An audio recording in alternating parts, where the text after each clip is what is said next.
All right. Good evening. We'll call the board meeting to order for Greater Peoria Managed Transit District. Today's Monday, October 14th, 2024. Let's take a roll call, please. Oh, shoot, that's me. Trustee Morris. Present. Trustee Knox. Present. Trustee Hare. Present. Trustee Ahart present. No trustee Sterling Polk. Thank you. Let's do the pledge of allegiance, please. Pledge allegiance to the flag of the United States of America and to the republic which stands one nation under God, indivisible, with liberty and justice for all.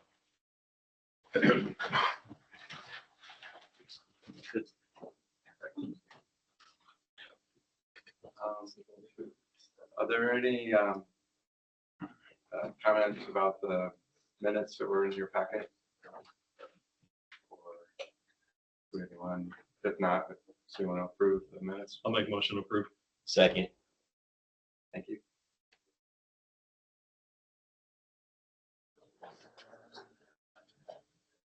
Okay, the regular meeting is 99/24. I'm not sure. Those are the minutes. Just the minutes. Oh, that was the minutes. Right. There's 2 sets of minutes.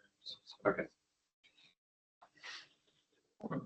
Okay, so the minutes from the executive session from last meeting. I move we accept as noted, as presented. Second. Okay. Are there any communications that we received that need to be? None. None? Okay, thank you. Moving along, are there any reports from officers or trustees? None? Okay. Are there any reports from standing committees? I don't have a report, but for the Program Development Committee, just as a reminder, we schedule those ad hoc for the Monday before each board meeting. So if there's anything that needs to go through the Program Development Committee, talked to Sharon about that earlier, just submit through her and we'll get them on that agenda. And if there's no items, we cancel that meeting. That's it. Okay, thank you. Report of the general manager. I have a short list here, Mr. Chairman. We're way under budget on just about every single item in the budget except for paratransit, which is $161,000 right now. But everything else is running as proposed, and we're way under on several items. So we're just hoping we'll keep that trend for the rest of the year. Still working on route analysis. Drivers are giving us input on what changes need to be made on certain routes. Been out there, talked to a lot of drivers and doing a lot of timing and that type of stuff. So in the spring, we will be changing the routes, which I'll have to do, 60-day notice to the public and go around to a lot of public areas, town meetings, whatever, and explain, here's what we propose to get their input and what they want changed or don't want changed.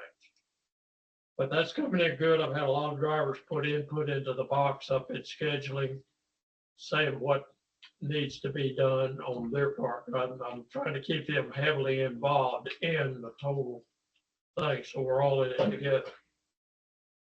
Complaints and compliments, we're down on complaints and have had several recent compliments, very good ones, about how things have improved at the transit center since we put 5 armed policemen there.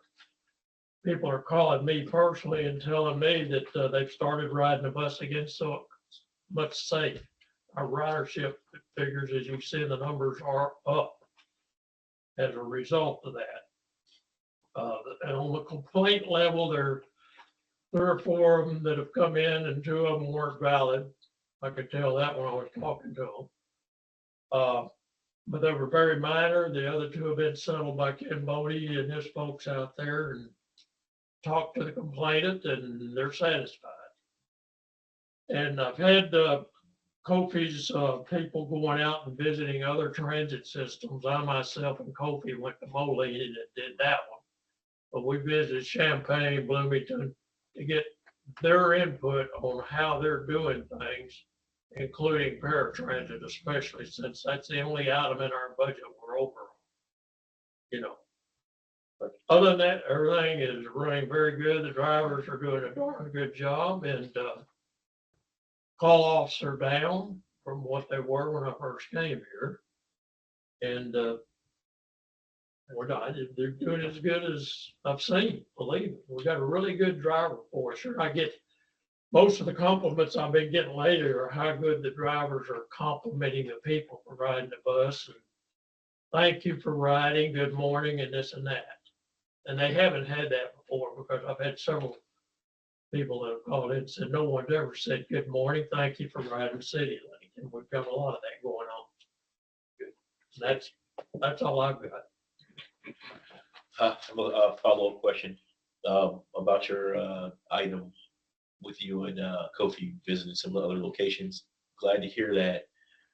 Are we going to get some sort of formal follow-up? Because it was an item that I requested under previous administration before you two were here, a benchmarking of all of our other, downstate transit districts like that, and get a more formal benchmark so we can compare, area by area, where can we improve, what are they doing? So it would be good to get a more formalized report or study after this. I went over to Decatur and to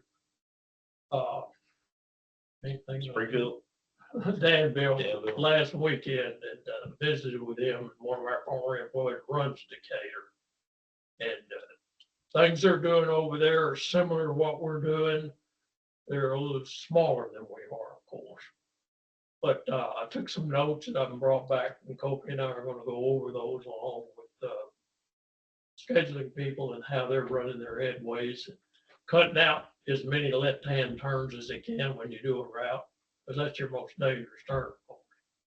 And we haven't had one preventable accident in a good while here. And that person knocked a mirror off a bus, didn't stop at the railroad crossing, driving down the road with a cup of coffee in his hand, and this kind of stuff, But that's I'd say very minor compared to the picture as a whole. We got a lot of drivers are doing exactly what they do. And I observe drivers in these other cities of how they're handling things too. And I make a note of that as well to compare to what we're doing here. Are they got different driving habits than we got? Is their training up to the level that we got? We got very good training here. We're going to be using bus simulators a lot more. And the programs that Kofi's got under him out there are starting to take real good shape. And I'm shooting to be the 2025 APTA Transit Award for mid-size agencies. That's what our goal is, get that award. You got to meet certain criteria, a lot of on-time performance, no preventable, this and that, and being under budget too. There's several criteria they use, but I'd like to see that award hanging on the wall there. So that's what our goal is for 2025. Thank you, John. And operations update, Kofi.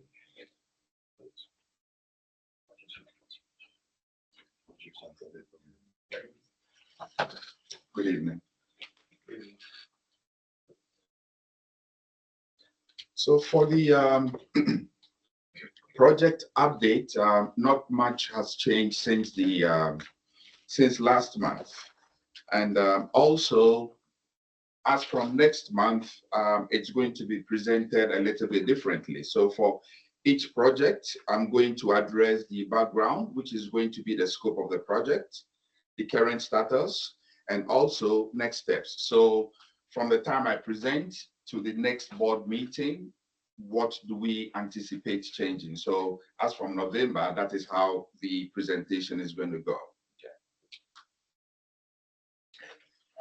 Vehicle replacements, the only update there is IDOT has reviewed our concurrence documents and it's pending approval on their end. So that is one message we got from them. But that aside, nothing has changed. Medium duty vans, this was the same we presented last month. Nothing has changed in that regard.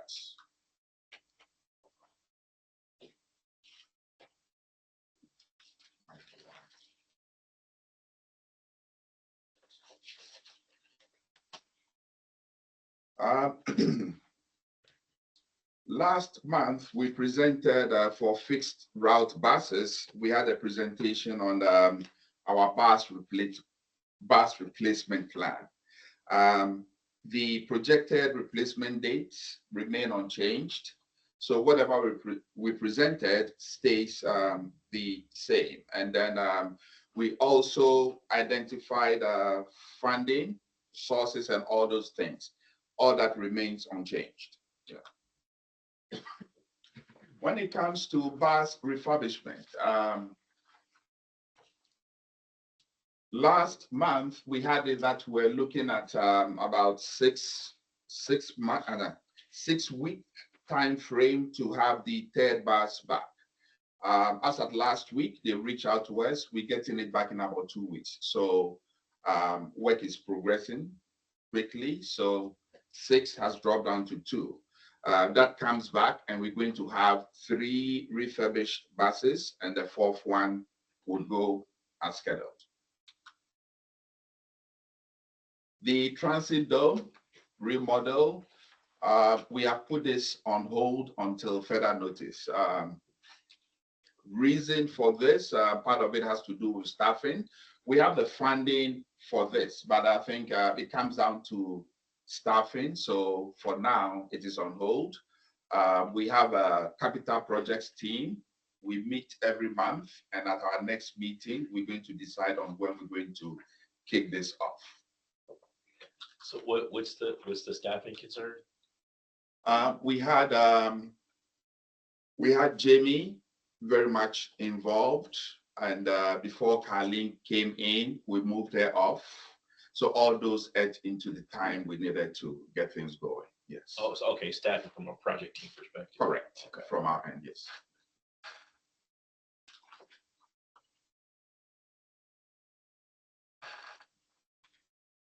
Also, operations updates, starting next month, we would have the Director of Operations, Ken. Ken will be making these presentations starting next month. But for now, I'll complete this one.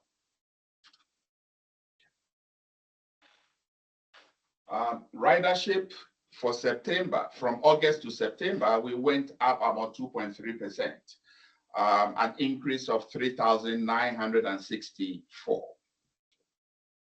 September, we had a ridership of 175,800. August was 171,836. Accidents for the month of September, we had 1 preventable accident compared to August, where we had 6 preventable accidents. So that is good. And the cause of this 1 preventable accident was distracted driving. On-time performance, I think this is what I've had on the slide for the longest time. It's still below desired operational level, and we working to get it to the desired level.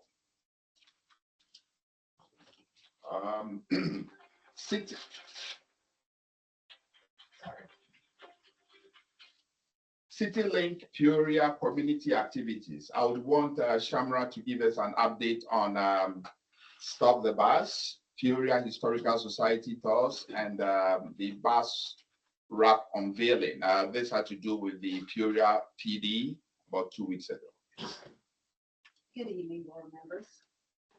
So with Stop a Bus, I've been working with our board member, Dan Morse, and then also with Marcella Somerville with the Peoria Friendship House. So we are moving right along. So everybody in this room, I believe, has been invited to the Step a Bus kickoff, which is going to be this Friday at the Lindbergh Kroger store at 3 o'clock. And so we will have some fun activities just to bring some excitement and draw some crowds so that people will be interested in giving. So Coach Bree from the Cottage Cheerleaders, they will be there, and then the Manual Drumline. So we're excited, Manual High School. And then we'll hear some words from Dan Morse, and then also the Peoria Friendship House. So we're excited about that, and we hope to see you there. And then with the Peoria Historical Society tours, that's been a 9-week tour project that we've been working on. The last tour will be this Friday. It starts at 10 o'clock at the Caterpillar Visitors Museum. That's where everybody meets at, and that goes to 11:30 each Friday. So we anticipate hopefully keeping that partnership going and hope to see them next year as well. And then the Peoria bus wrap unveiling, that was with the Peoria Police Department. They are very excited about their new bus, and they want us involved with a lot of community engagement projects that come up. And so we'll just make sure that we reach out to PBC so that we can talk and make a decision about the projects that we will be involved in. Thank And that you. completes my report. I might add a note to that I've had over a dozen phone calls about how good these wrap buses are looking. The Step a Bus, the police bus, and 2 or 3 others that we've done. It said it really lights up the buses. Okay, thank you. Thank you. Yeah, thank you. Kofi, one more question, back to ridership. So which is good, we were reporting increases in ridership month over month. Yeah. Is this on par with like pre-COVID stuff, or just other things that you may not answer right now, but are we looking to keep rising from that, or is it other things that we're doing that's getting riders involved? Let me answer that part. Back there. The people that I'm talking to at the terminal every night and out on the line, the rides and all, the biggest majority that I have seen in my numbers of more riders is they're saying it's so much safer now at the terminal. They're not afraid to go down there and get on the bus or get off the bus there. And I mean, I've had dozens and dozens of people telling me that, and I'm seeing that, especially on the university route. Buses are packed all the time, coming and going all around the whole system, but they just feel much safer, is what the people are telling me. And that's contributed a lot to it, because we didn't have that from prior. I was here for a while. So And I can also look into numbers pre-COVID and report that at the next Yeah. board meeting. Thank you. Thank you, Kofi. And when was the Step a Bus event gonna be? It's going to be this Friday Yeah. at 10 o'clock, the Lindbergh Kroger store. Okay, thank you. All right. New facility update, Beth's not here, so Brad's gonna fill in. Do my best. He'll do fine. Good evening.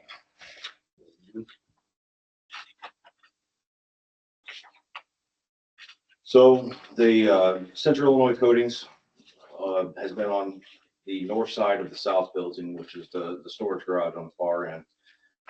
They have completed the north side and they started the prep on the south side. You see that there. A&J set the CT cabinets for the future 2,500 amp service that we have for any kind of future development with electric buses and chargers. That'll be ready for us. DH Pace has finalized the overhead door installations. They're getting them set and getting all the stops in place. River City Construction, they're continuing their general clean, following up after everybody. A&J, Pipco and Tobin, they've installed lights, outlets, heaters, and all the vents for the overhead hanging heaters in the garage. Phase D, we have A&H. They're continuing to install the metal on the annex. That's the department in between the two buildings. So that's been ongoing. And ICCI are preparing to pour concrete for the entrances tomorrow, actually. As far as the budget update, No adjustments to the GMP. Overall, all phases are 93.4% complete. That's what's been billed. Total gross bill to date is $40,744,237. Pay app 41 will be submitted by the end of the month. Overall schedule, percent complete by phase. Phase A, which is the body shop, is 100% complete. Phase B is 99.5, and that's regarding a couple punch list items that still have to be completed. Phase C is 73 and phase D is 33%. Any questions? All phases still running on time, no timeline hiccups. Well, we're looking at completely out the door finished at February 10th is what the finish date is. And that's for substantial completion. So there'll be, I mean, the odds and ends stuff. So they scrape the wall here and there, some touch up stuff. But the major components will be completed by then. Any other questions for Brad? Furniture is still with the state. We're waiting. I cannot wait to tell you that we have that ready to go. I was gonna ask you. I know, I felt that. I felt it coming, so that's preemptive. Thank you all. Okay, thank you, Brad. Next item on our agenda is the transit report. Good evening. Thank you. Outside of the report that you already have, I know Mr. Knox, you had asked me to come up with 3 ideas that I thought would improve the quality of service at City of Lifton County. And it's nothing surprising. Number 1 is wages. Our drivers, I've done some analysis through our Indeed partner. Our drivers make significantly less than other non-CDL drivers in the area. We bid our contract based on at that time, the current market value, and things have changed significantly over the years. And I know Mr. Myers had said that, you're over budget on paratransit. I did not know that. I was surprised, but we have a few months back in July, we had submitted a proposal. My VP, Scott, had submitted a proposal to Dr. Myers and to Kofi of what it may look like if we were to do some increases and what that might mean to our contract.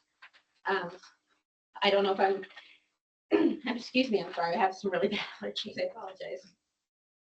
So we had submitted some annual and monthly costs of what it would look like to the district if you wanted to partner with us to make some rate increases to the drivers and the dispatchers and the mechanics. So that could look at a few different ways depending on what you're interested in. Although we have been having a good applicant flow. In August, we had only 24 active drivers. We now have 31. We have 2 trainees. We did unfortunately have to lose a few drivers for some various reasons. Some their decisions, some qualification related decisions that had to be made. We do have a new dispatcher who just started. She was a driver and she just moved over into dispatch. So we will be fully staffed in dispatch as she gets trained. So the most important thing I think is wages. Being able to hire and maintain quality individuals who are able to stay and take care of our people. I truly believe all the drivers that we have now and our dispatchers care deeply about their passengers. You don't get into this business if you don't care. So you have a really good crew that is taking care of your people out there. So I just want you to know that. Number 2, our software, it's a challenge every day. They make improvements to it. They make updates. Sometimes the updates kind of take things back a little bit. Sometimes they move things forward. So we're still working on that with them. It's not just us here in Peoria. It's a nationwide product. So there's a website that I go to every once in a while to look at what some other agencies are facing with the same product and some of the solutions that they're coming up with. And we submit ideas, we submit help desk tickets, trying to get that going. We've been having a lot of trouble with our tablets lately. Chris is aware of it. He just was recently aware of it, very recently. excuse me, they're definitely in need of an upgrade. There's a lot of freezing, there's some air parts of town, like if we get it out to Epic or near a Walmart that has a lot of metal siding along the building. You have no contact. The driver loses contact with us. So if we get to Epic, let's say at 14:25 or 14:15, I'm sorry, I'm in military time, 2:15 or 2:25, well, the tablet's not recognizing that they're there. And so until they leave the parking lot, they can't mark that they arrived. So that makes us look like we're late. Well, we were there. And when you get into Epic, if any of you have ever been out there, it's a line. It's just a big line.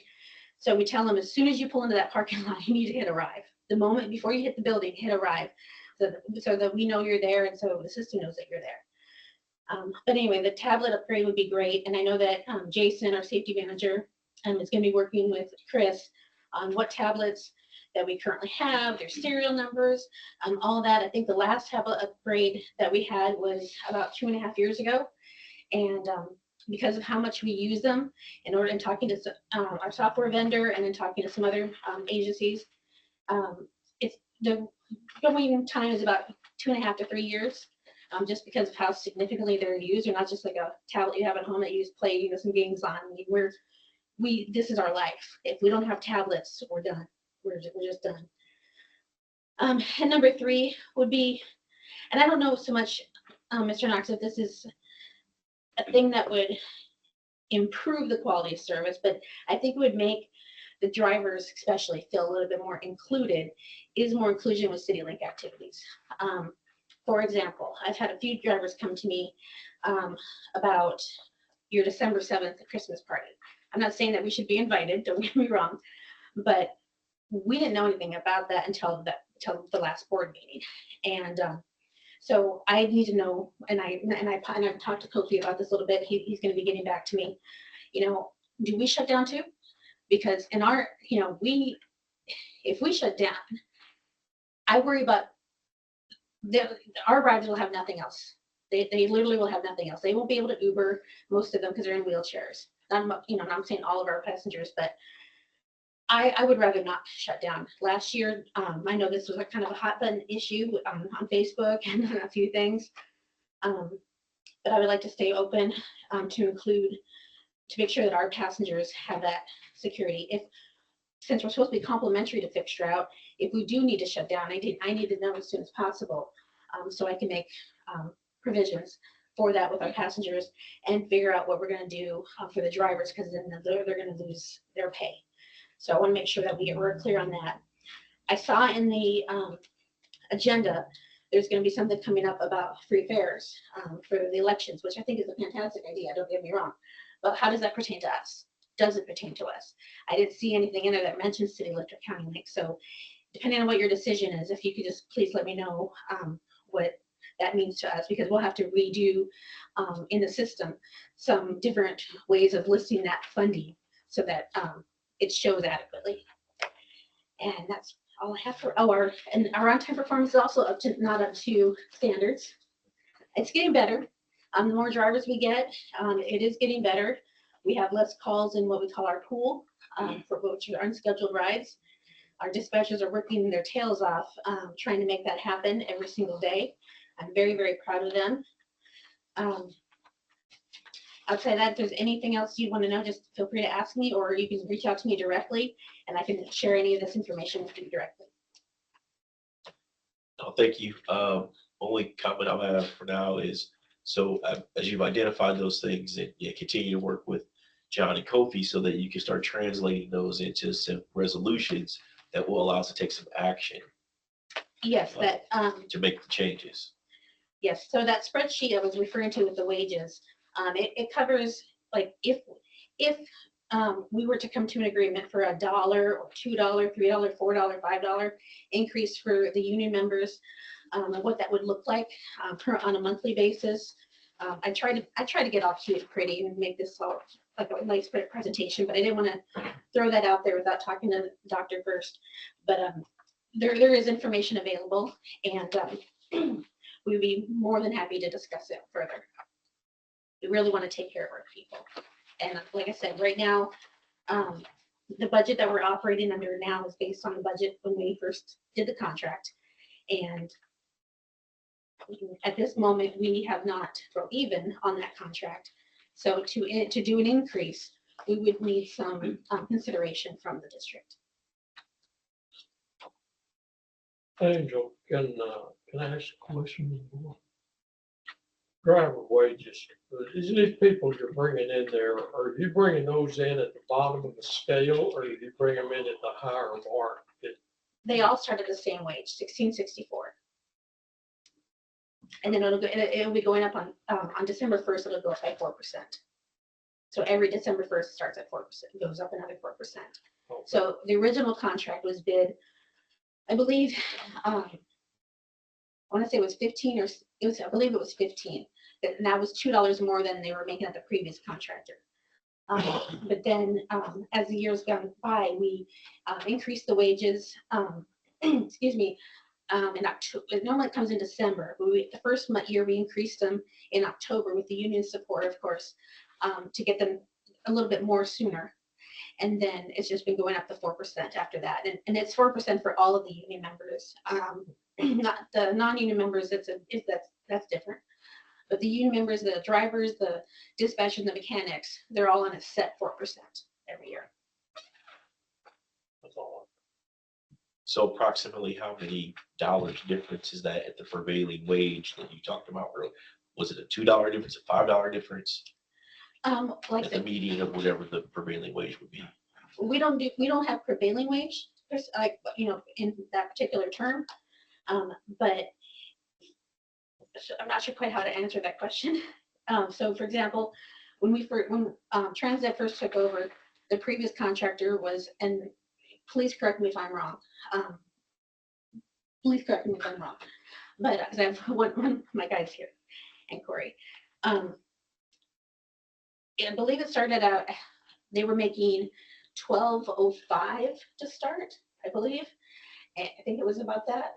And then the contract, the RFP that was put out, which I'm really thankful for, that it put in a minimum salary requirement. So I believe the minimum was $14 an hour. So all the contractors had to bid $14 an hour. So that was great, because that way you can get a company come in and lowball it and do all that. And then progressively, we negotiated, up from there.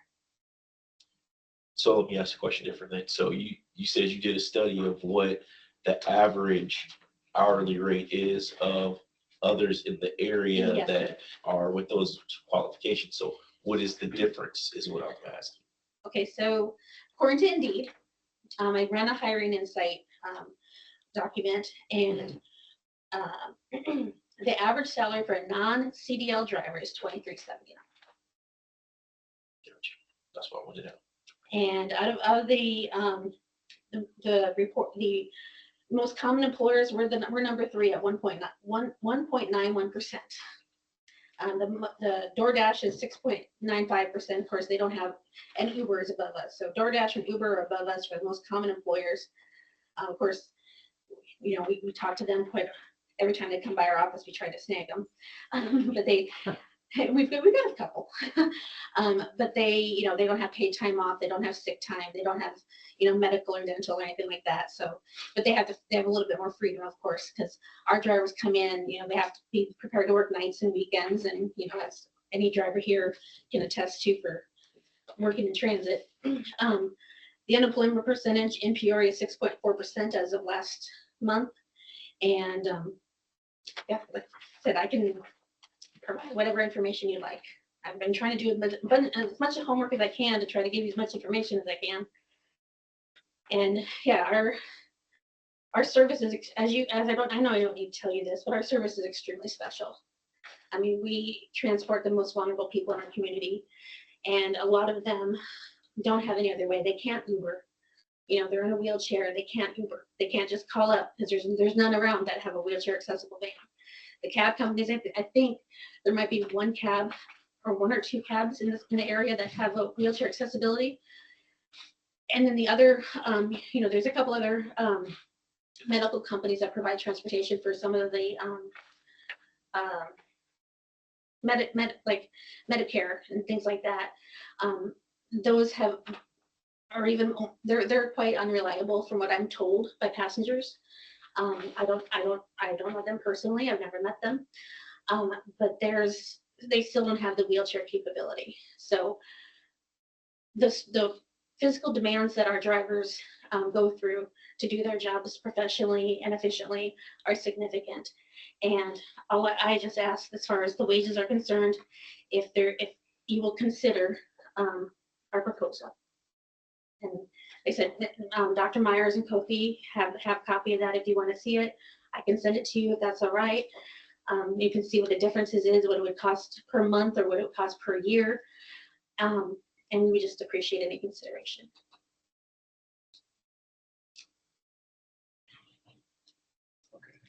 Thank you. All right, thank you.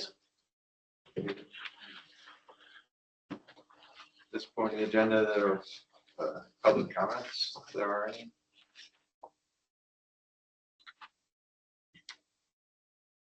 Okay. Next, is there any old business that needs to be talked about? Okay, thank you. New business? Okay. Okay, the next item on the agenda is Resolution 2511, authorization to proceed with Western Star Record repair sole source purchase. Steve Green. Evening. The purpose of the summary is to authorize the funds necessary to repair our record that was damaged March 9th here in the city of Peoria. The Peoria police investigated the accident and could not assign fault. Therefore, we're responsible for our damage at this time. It was sole source because Truck Centers is a Western Star dealer, and some of the parts includes only Western Star to repair the tow truck. The repairs will be funded through our current budget. We are requesting the board approval for the estimated amount of $30,922.27. Okay, are there any questions about this proposal? If none, do I have a motion to accept? So moved. Second. Take a roll call vote, I guess. Trustee Morris. Approved. Trustee Knox. Approved. Trustee Hare. Approved. Trustee Hare approved. Motion is carried. Thank you. Next, we have Resolution 2512, authorization to proceed repair. Shamrock. All right, the presidential election is scheduled for November 5th, 2024. Given CityLink's essential role in providing public transportation services across the community, it is crucial to ensure that voters have access to the polls. Therefore, free public transportation is recommended on October 26th, 27th, and November 2nd, 3rd, 4th, and 5th across all community routes to facilitate access to everyone wishing to vote in the upcoming national presidential election.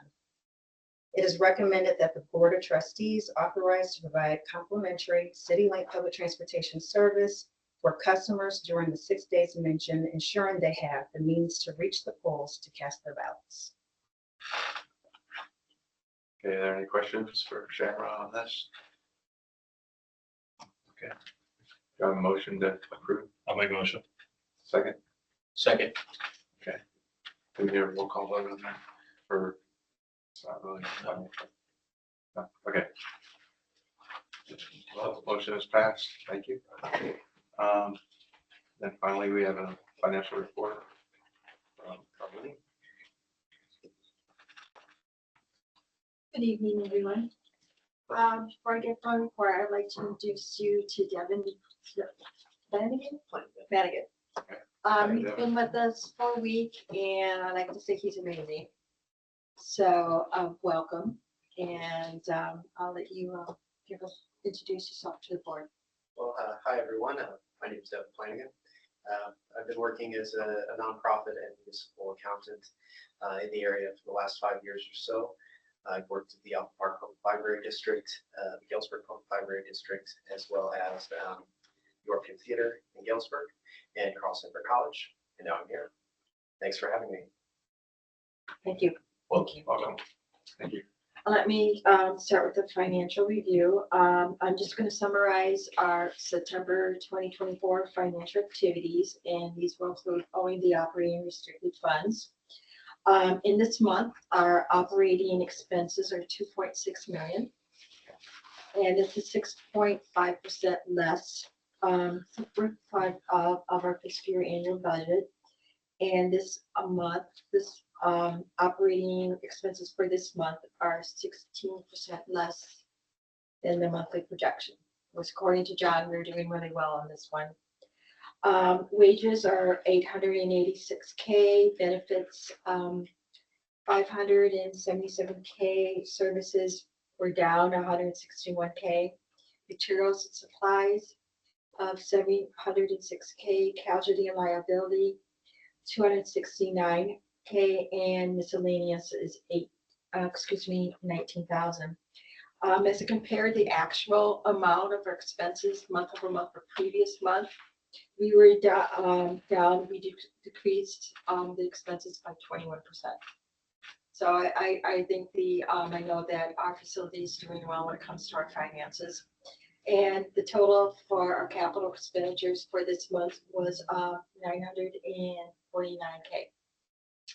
And one more thing, we're having an audit for fiscal year 2024. They're doing field work next week, and they should be done with the results shortly thereafter and present to the board. Thank you. Any questions? Yes.